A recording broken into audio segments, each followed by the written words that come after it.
What up, Christophersons? It's your boy D. Christoph Lee, and welcome to today's inaugural episode of the Christoph Lee Show. It is episode 1, and I can finally got the show up. Thank God, I've been waiting to do this for such a long time. But let me introduce myself. I am Christopher Lee, aka Christoph, and that's Christofflee, Christoph Lee, and I am upcoming TV personality that likes to talk to people and show off RBA, and it's been a long time coming with this show. And I wanted to start off with this opening monologue and say that Black Lives Matter, and Black women matter, and Black everything matters, and also we should socially distance, and we should be washing our hands. Well, of course, even before the pandemic, we should have been washing our hands, of course. But we also should be wearing your mask too, because that way we can stop the spread of this whole COVID-19 or virus or whatever, so we can go back to being normal. And that is all I have to say about that in the opening monologue. And now I'm going to take it to my first guest interview with L.A. Troller. What up, guys? It's your boy D. Christoph Lee, and today, as my guest again, this is my boy Larry, or as he's known as L.A. Trotter. He's got something special coming up, and why don't you tell us about it? So my name is L.A. Trotter. I'm the founder of Trot Media, and the first project under Trot Media, and just introducing the world to Trot Media and different artists I have under Trot Media is Richmond Roulette, and that's the documentary and compilation tape, and just it's a movement. So yeah, Richmond Roulette is pretty much me taking different artists from the Richmond area and putting them all into one studio, kind of like the Dreamville sessions with J. Cole, but all of us are just from Richmond, and we just locked in for like 3 days, and it's just been a journey, bro. It's been hectic, it's been crazy, but it's definitely something big I want to do for the city, and I think it's gonna be dope. The documentary, I have it on my phone. I wish I could show you right now, but you gotta wait till October the 3rd to see that. And yeah, it's dope, bro. It's dope. It's gonna be something. I can't wait to see it, because he's got some very dope artists that he has found, and some of them that he manages, some of them that I know. And it's gonna be very dope. It's gonna be good for the city. Is this for Richmond and Petersburg, or is it just for Richmond? So Richmond is kind of like the central location of everything, so that's why I called it Richmond Roulette.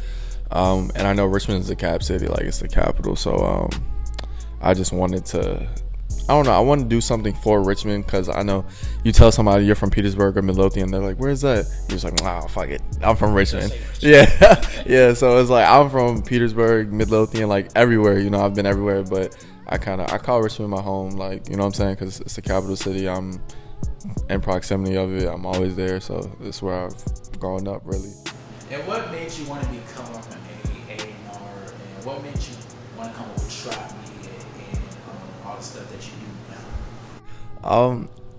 Nothing really made me want to do it. It was kind of just like, I was, you go through a lot of career paths in your head, and you see yourself doing a lot of things, and I don't know. I never thought of myself as being an A&R, or like even in the music industry or whatever. But it was like, I started working with a lot of artists, and I knew a lot of artists, and I knew music, and I love music so much. And that's one thing I've never got tired of my whole life.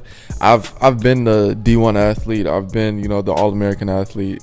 I've ran track, played baseball, played basketball, all those things. And I got tired of it.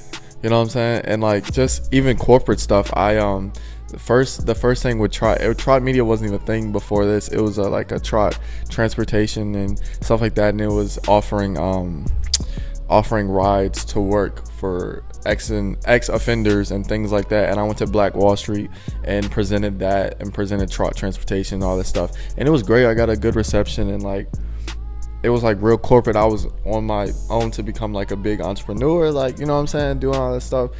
And then something hit me, and it was like, okay, maybe as of me right now, like, I was enjoying the process. Like, that's something I later want to do, but I just felt like being an A&R and just being in that, just being in the music environment and just helping others. Like, I don't know, I just like music. I love music my whole life. I've never got tired of it. That's it. So yeah. So, so how did you come up with the idea for Richmond Roulette? So dang, bro, I was really just kind of at Amazon. I was packing boxes at Amazon, and I was just listening to music and like, man, like I've always loved the Dreamville tapes. I've always loved watching the documentary, and I would just like I would actually, I got in trouble for this. I was watching it while I was packing boxes at Amazon, and yeah, I got in trouble for that, and I was like, bro, I really wish I could like be in that studio while they're making something like that, just have all that energy and like all these different guys in the studio. And then literally I was like, bro, why can't I do that? Like, I can't get in the studio with them right now, but I could make my own, like, you know what I'm saying? Like, I could do something with the Richmond artists that I know. And I was already doing the articles on everybody, and I don't know, it just kind of cooked up. Like, I made a group chat for artists to get in and just collaborate and share. And then one verse came after another, and people started sending opens back and forth. I was like, yeah, bro, let's just get in the studio and lock in, bro. So yeah. And you said it took you, did it take 2 days or 3 days of just sitting there writing verses, just sitting there coming up with everything, and it started off slow, then just boom, it just became what it is? So it was like, so in the documentary, it's only 2 days of the whole process. So yeah, 2 days of the whole process, and it kind of just like, it took hella long. Like, it took a long time to get everything mixed and mastered. And mind you, this is my first project ever, and I'm also doing a documentary with it. I'm also doing merch with it, and I'm also like budgeting it by myself and like managing all the money and like trying to get money for this at the same time as doing it. And it was just crazy. And then like it took 2 days, but there's so much more that was behind it. It's been like a 3 months process. We recorded maybe, I think, July 2nd, July 3rd, and we've been still doing stuff for this, and it's like what, September 14th, and the documentary comes out October 3rd, and then the album October 8th. So you said July, August, September, so that's a 3 whole month process. So for all you that tell artists that they should be dropping music, it takes a very long time to make some music. Yeah, and we only have 7-8 songs really on the album, but it has taken so long. Yeah, it comes out Friday, October 9th. My bad, I said the 8th, but it just got cleared, and it's been like, it's crazy just mastering everything, and me learning as I'm going has been the hardest part, and it's been the most fun part, because like I enjoy the process so much, and like every single day I'm up and I'm like, okay, I need to do this for Richmond Roulette, blah blah, and I was like, damn, bro, this is so much better than packing boxes. Like so yeah. So like, can you give us a little sneak peek of who's gonna be on there, or like which artists that you manage? Alright, so me personally, I manage like officially manage Grimy Rico and Grimy Tees. But I have Lee TG on there. I have that boy Ryan. I have my homie Stevie. He's doing the little outro jump for I got that boy Ryan, Stevie. Oh, I got Flossie Monte on there for a song with Tees. And then I got some more people coming on the deluxe. And then I have multiple different, like I have different Richmond Roulettes coming after that. He's got a whole plan coming for y'all when this comes out. So you guys better check this out. Is there anything else you would like to say about this project? Just really, it's been a hell of a ride, bro. This has been so fucking cool, and just enjoying every moment of it, and just working with people from Richmond and working within Richmond for everything, and just saying like, F it, bro, I'm gonna do this with my life. I'm gonna like take whatever chance it takes. I don't know, bro. It's been a beautiful process, and I hope people from Richmond really like understand how big this is for Richmond, because I don't think Richmond has had something like this ever, and for it to come from a bunch of teenagers and a 19-year-old that budgeted everything, and budgeted, executive produced, directed, everything is just, this is something for the books, bro. And yeah, even the cover arts from people from Richmond, Ignitive, that like I forgot their name exactly, but yeah, she did the cover art, and I like Josh kind of added his little piece to it, and bro, this has been awesome. So I've been enjoying the process. I'm glad that you had me on. And yeah, thank you, bro. Richmond Roulette. Richmond Roulette. Which day does it come out? October 9th, and the documentary comes out October 3rd with a watch party at the Art. So you better be there with your mask.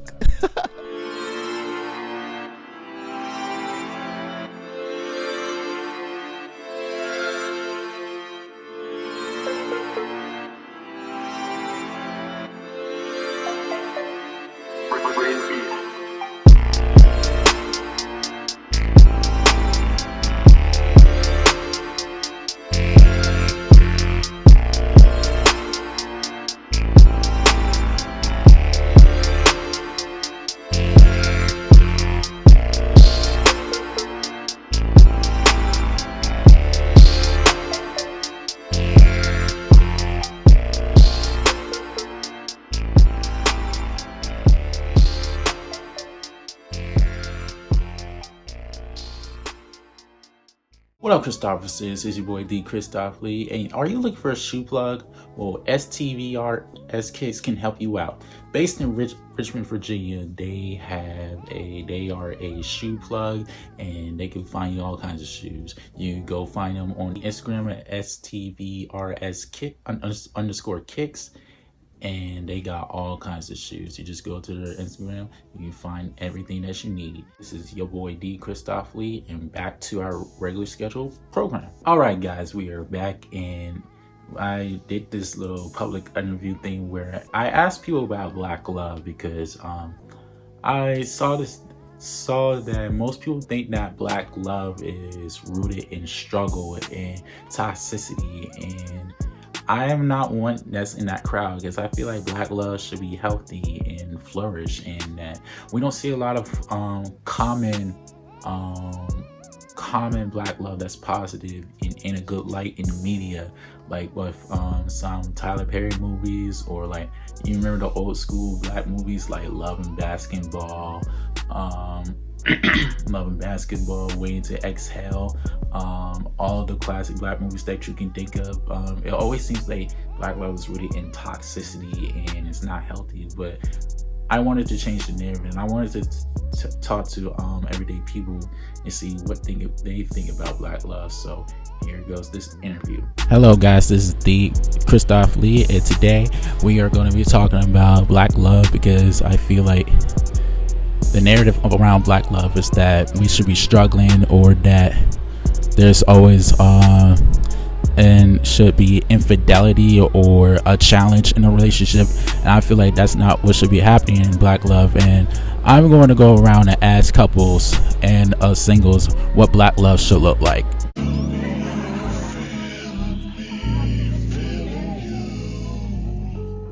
Black love to me looks like the epitome of joy.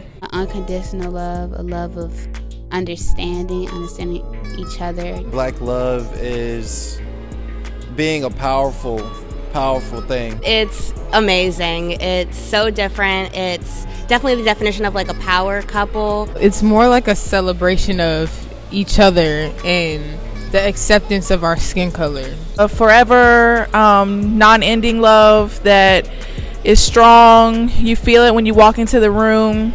It gives off an energy that can't be explained. It's two strong African-American personnel or people that come together and showing that unity and showing that culture and that togetherness. Because we have so many ways where our Black love is just unique, and it's just Someone that you can bare your soul to and still be completely comfortable with. There's no barriers there. There's no walls that you have to break down. Interact and talk our language. And then when you find someone that you love, that you can share that with, share your Blackness with, I think it's truly something beautiful. It's just someone that you can be completely open with, and just seeing black love and black joy. Families vibe really well together. And just the way that we interact, the way that we can joke with each other when we love one another, the way that we Understand each other in different aspects that I feel like maybe past relationships couldn't. It's just the cutest thing in the world. It's just the amazing, it's like watching your ancestors smile.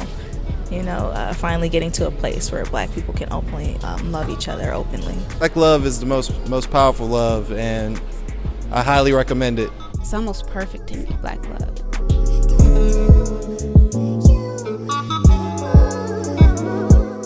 For sure. I feel like the media and movies really focus on powerful white couples, and I feel like they've really been doing that for the longest time. No, I definitely think the media emphasizes struggle. They romanticize that struggle. I think that every storyline that I've ever seen on any media outlet, paper or movie, there's always some storyline of a black relationship having a struggle. You know how everything's getting remade? I feel like those are a genre of movies that aren't getting remade right now. We would support more things if it showed the better side of black relationships as well. All cute movies that you see on Netflix, it's just white on white couple, and it's not really showing powerful black couple. Well, we don't really have normal coming of age and having a crush and liking somebody movies. And that's what the next generation's looking at. It's just when a little girl looks at a white Barbie doll, and they're so this is what a definition of beautiful is. This is what a definition of a good relationship is. It's no, this is what a definition of a good relationship is. So Yes, well spoken. thanks, babe. Oh, absolutely. In media, they most of the time show those couples that's argumentative, like some of those reality shows. I think you see too much of that and not those loving couples. We have a few examples, and you can think of a few couples that stayed together, like Denzel, and his wife, and you see of course the Jay-Z and Beyonce, but you see more people going outside of their race than showing that togetherness within the race, and I think that is something that is really missing in media, and I think it needs to be portrayed more.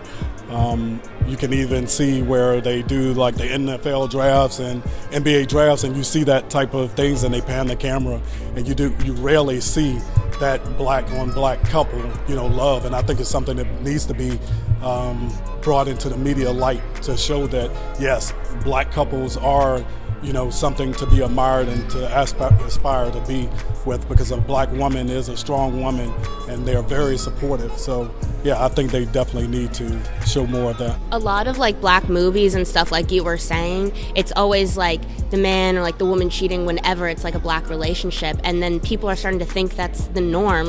People even couples and young kids are oh, so it's normal for a husband to cheat on a wife, for them to have multiple mistresses, and that's not the case. That's not normal. That's not how things are supposed to be. Yeah, I definitely think they romanticize that struggle with black love, and I think honestly that's because of how older generations were brought up. It was a standard that they had back then: husband work, wife cook and clean, stay home. And I think it started to get to that, that romanticization once we wanted to change that narrative, and now it's almost well, you gotta, if you're gonna change the narrative, y'all gotta go through this, and this. You know what I'm saying? And I feel like it's honestly romanticized for all the wrong reasons. But there is beauty in struggle, though. There is beauty in going through tough times, but there's also lessons to be learned. And I feel like that's the most important thing that people have to realize: are the struggles that you experience with black love is not something that's always, supposed to be happening. Sometimes it can be some of the most hurtful things that you're going through with someone that you love. So I feel like, yeah, movies definitely influence it. And I don't like it at all, actually, because I just feel like it puts the wrong narrative on what black love is and what black love could be. In black relationships, but I also see that as a perspective because it's true. We can't have, we don't really have normal coming of age and having a crush and liking somebody movies, because there's so many more steps to being black than just like being in love. You know, there's so many other factors that we have to deal into our lives just because our skin tone. So I think the media definitely emphasizes it. That's what they focus on. But there's so many beautiful and peaceful things about black love that they don't focus on. And I think that's partly on us, because we need to fight to get those stories told.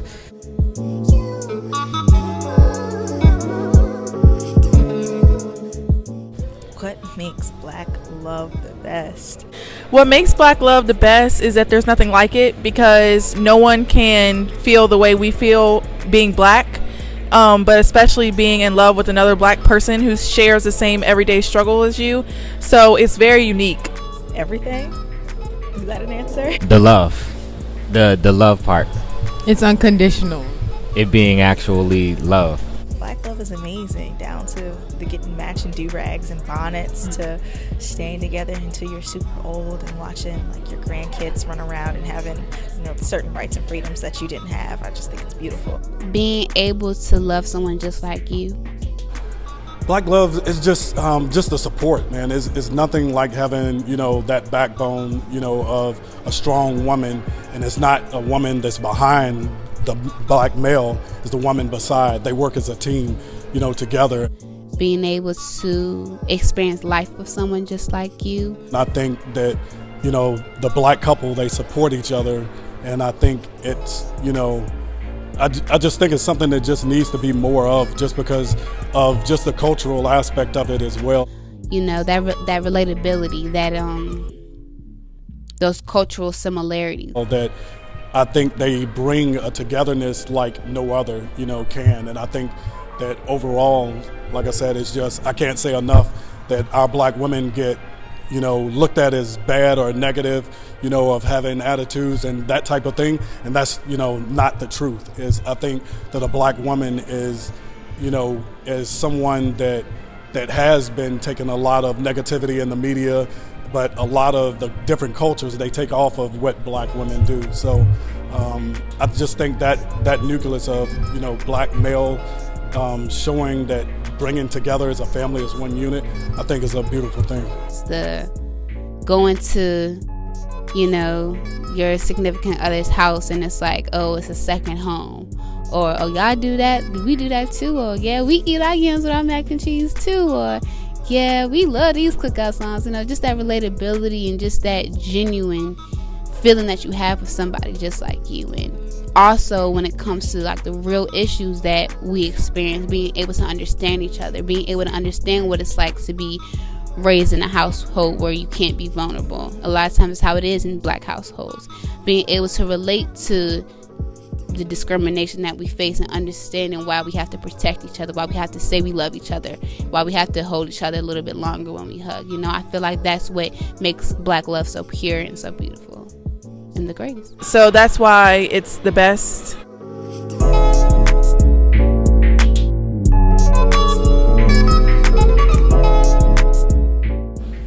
And most of the time in the media, you don't see like successful black relationships until they get much older. People assuming black couples or black people at all are just so violent. I want to say the womanization of black men.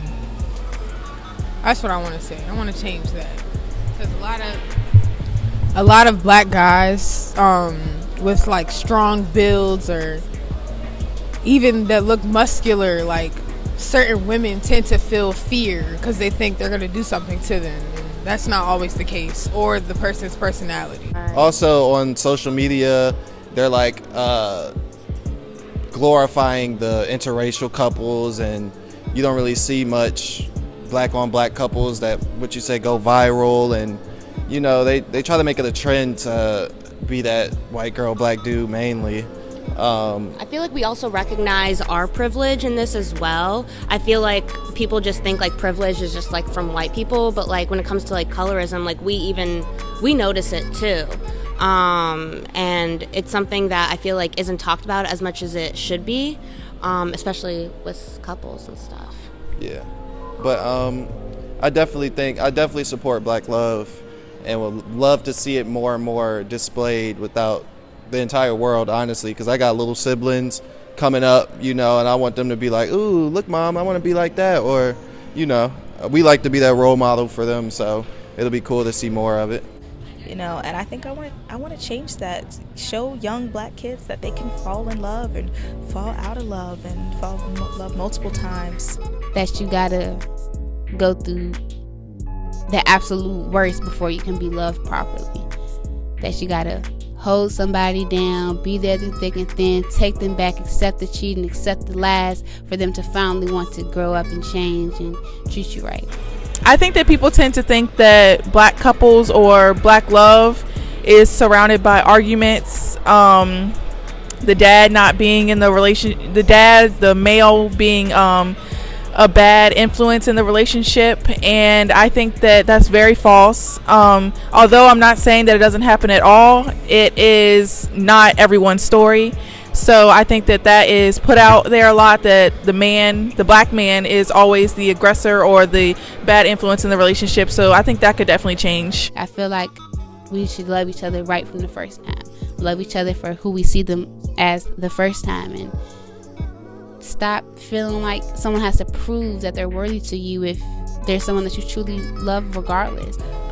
Love is such an open thing for us, and it just doesn't seem that way. It's always, you have all this other stuff you got to deal with because you're black. But love is such a beautiful thing that can work out so many ways. And I want to change the narrative that it's only for when you get older. Like, you're not going to be happy until you find that one person when you're like in your late 40s, you done been through all this. Like, no, you can find that somebody when you're, in high school at 16 and date them all the way through. Or you could find that somebody by chance when you're 27. I just want to open up the concept of black love and where and when we can find it, and not have so many restrictions behind it. The narrative is that, that I think that more needs to change in the positive aspect of just black males in itself. It's always saying that the black males as well, they get a bad rep as well, that they are not fathers. And I'm a prime example with my daughter. I love doing things with my daughters, with Sierra and Jasmine.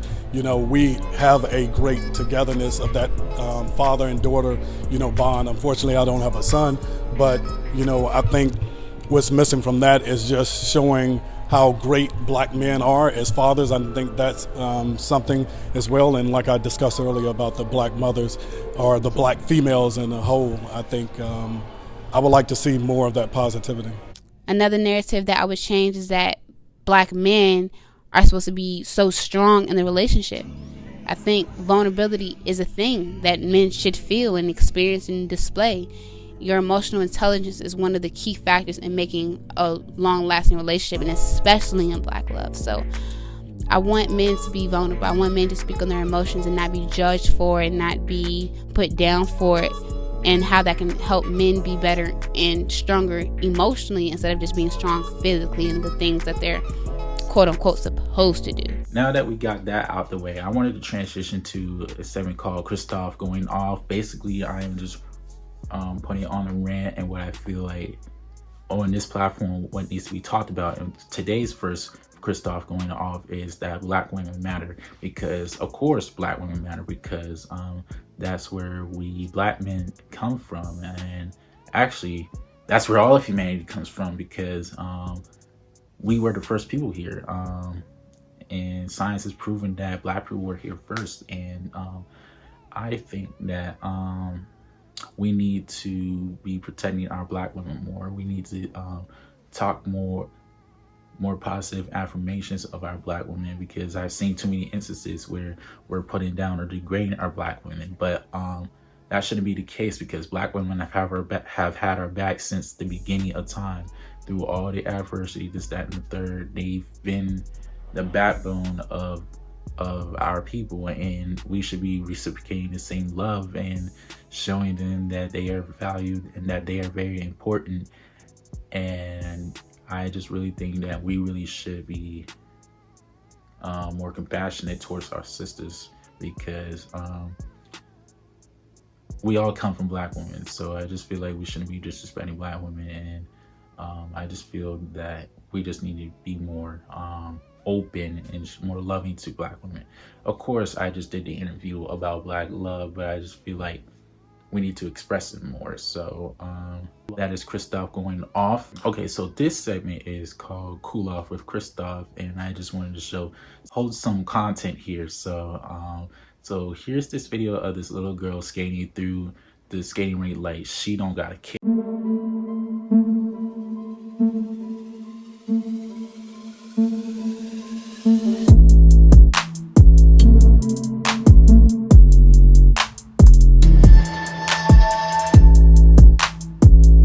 Give you a chair for your sir. Now, for my second guest for today's episode, her name is Kira Asante, and she has a spa that's based in Richmond, Virginia, and she's going to tell you all about it in this interview. What up, Christophers? It's your boy D. Christoph Lee, and for today's first guest of the show, The Christoph Lee Show, her name is Kira Asante. She is the manager of Utopia Spa, based right here in Richmond. And how are you today? I'm good. How are you doing? I'm good. So I see you have the hustler mentality, because I've seen you work at Champs before, and then you also done modeling, done a bunch of other stuff. So where do you get this mentality from? Well, growing up, I'm from Louisa County, Virginia, and I'm from South Hill, Virginia. It's very country, very rural. So I didn't have a lot growing up. All I had was Walmart. I shopped at Kmart, and I saw my mom struggle. So of course as I got older, I moved to Chesterfield when I was in 2nd, 3rd grade. So moving to a bigger county closer to Richmond, it just changed my mentality and my view on life in general, even at a young age. And I'm only 19 now. So I started working when I actually had my first job. I legally took this job. I was like 14, 15, I think. Wow. And I was working, I did this thing called Barbizon. It was for modeling. It's like a school for modeling. And I actually graduated from it, and they offered me a job to work for them. So I was going to the malls. You probably seen them before. They have a big setup at the mall, and they hand out flyers to the girls. So I was doing that. I was like 15. I had to be like 15. And I got paid like $9 an hour to do that. So that was like my first job. So ever since then, I just always knew I had to have a job like where I was making decent amount of pay. Then I was 16. I started working at Chick-fil-A. Nobody really knows about that, but I was working at Chick-fil-A. I worked there for almost 9 months, and that really pushed me to know how to manage school and working at a young age. Then I couldn't do with Chick-fil-A anymore, so I moved to Champs. I know that feeling. I used to work at Chick-fil-A, so I know how you feel. So then I moved to Champs, and Champs was like, I'll really give it the props it deserves, because I didn't realize how shy I was. I didn't realize how, I don't know, Champs, because it's a commission job, so I had to sell shoes, I had to speak to people, and I worked there for almost 2 years, and I've grown so much over those last 2-3 years since I've been there, well, when I was there. And after that, I started modeling. I started really getting into modeling, doing photo shoots on my own, and then I started speaking more to people, because of course I had to sell shoes and do all that for people. And then I was I was going into my senior year of high school, and I started working at Target and working at Champs, because I just needed more money. So I don't know, money just always been on my mind since I was young. So how did you come into this beautiful spa, this beautiful place? How did you come to this? Well, I will give my gratitude, my sincere gratitude to Miss Makita Logan. She is the owner over here at Utopia. I'm the manager. She's the owner. I really have to say it's all God, like God's timing, because it's actually really crazy. So about I'll give it a month now, because now we're in the middle of September. So about a month ago, I was bored. I wasn't working. I had to take a leave of absence for personal reasons from Target, and I just needed some money. I just got bored, so I started practicing hair. I've always done my own thing. Just growing up struggling, like I just taught myself how to do hair, and I was like, I'm gonna practice on other people and see where this goes. So then, like, I actually got a lot of support from doing hair for like 2 weeks, and the second week she called me, and she was like, and this about 2-3 weeks ago, she called me and she was like, I'm opening up a spa, I want you to be the manager. And it was so crazy, because I kid you not, like, I have a diary, so I write my thoughts down, I write my prayers down, I write all of that down. And I literally was telling myself, like, I don't see myself doing hair. Like, I mean, I enjoy it as like, you know, I know how to do it. I can do it as a side hustle, but I don't see myself being a cosmetologist, being a makeup artist, being a nail tech. Like, I enjoy modeling and I enjoy doing hair if I need to. And I was like, you know, I think I don't mind running something. I could run a shop. Like, I'm very determined and goal oriented. So it's like I can handle the authority level. And next thing I know, I was driving. We're actually friends. So like I'm friends with her daughter. So that's a connected relationship. But I called her one day and she was like, I actually have something to tell you. I need you to come over. And I was like, oh, really? And she was like, well, I'm not going to wait. And then she was like, told me the big news. And I was like, wow. So it was all within like 2 weeks, all of that happened. And I've been here since, I'll say it was probably August, like the 20th within that week. And then we here now. Gotcha. So what do you guys do here? We offer so many services. We offer waxing, trichology. We have a master cosmetologist. We have reflexology, massage therapy, nail techs, hairstylists. We have an esthetician who specializes in facials and skincare. We also will be doing yoga upstairs. We have a big event space upstairs, and that's offered for other general public if they want to rent it out. We'll have a juice bar here. I think I named it all. Very dope. That's very dope. I probably would book a service. Oh, and we do have male grooming services too. Okay, yeah, I'm definitely going to book a session sometime soon because, hey, we all need to be clean and hygiene. So, and also, do you have any other endeavors that you want to go into soon besides modeling this and other stuff? Well, this summer I was taking summer courses, so I did physics online over the summer because at Old Dominion they have two different summer sessions. So I started with physics because I was a biology major going into school, and that was like so hard. And I don't know, I just would pray on it. Like, I don't know what I want to do in the future. I really don't know. I know I'm good at math and science, so that's why I went into school as a bio major. And I knew if I had to, I would go in the medical field. And I was like, I'm going to switch to accounting. I like numbers. I like math. I've always been good at math. I've always been good at numbers and making money. So it just all tied into one. And I just recently switched to accounting. So I don't mind being an accountant in the near future. I might run a couple of my own businesses and be an accountant for myself. Managing my own money. I like handling money, so. See, so this is Kiera Sante, and this is the Utopia Spa. You guys can book. You see all the infos over there. I will leave the info in the description and other places that you can find it. And thank you for doing it. And thank you for coming out and seeing me in the spa. I'm so excited. I can't wait for everybody to stop by and see us. We have so much in store, so much to offer you all. And if you're looking for a job, hit me up. My name is Kiara Sante on Instagram, KIARAASANTE. And I will respond to you, so don't think I won't, because I will. And yeah. Is there anyone you want to shout out before we go? I just want to shout out my mommy. I love my mom. That's my heart. And my grandma. That's my heart too. And Miss Logan, especially for this opportunity. I appreciate you so much. So that wraps up this episode. So at the end of every episode, I will show you guys a featured artist that I wanted to show you guys on my show, because Richmond has a lot of talented artists that aren't really appreciated or that you guys have seen, and I just want to put them in the spotlight and put them on a platform. That way you guys can see. And thank you for watching today's first episode of the Christoph Lee Show. Over time, this will improve, and I hope you guys come along on this journey. And I hope we reach a lot of people in the United States, and also reach a lot of people globally. Thank you for watching. Also support the show on Patreon.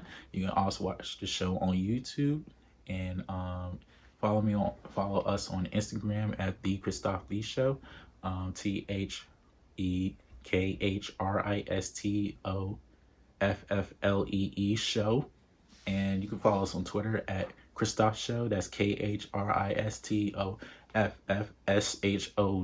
and that is the Christoph Lee Show. And show your friends, share the message, And there you go. I am the Christoph Lee, and I'll see you guys later, Christophersons. Lil G on the track.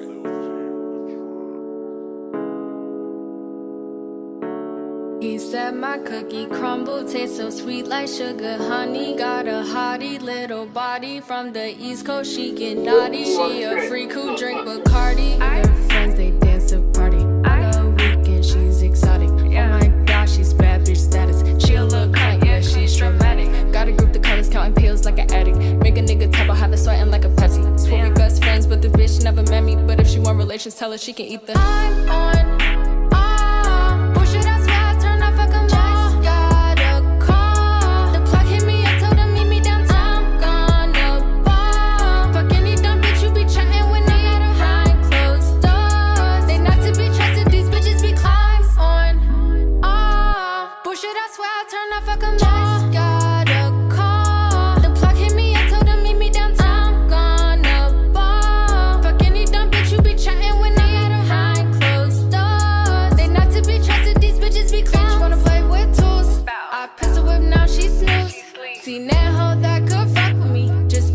With loose screws, bitch wanna ride my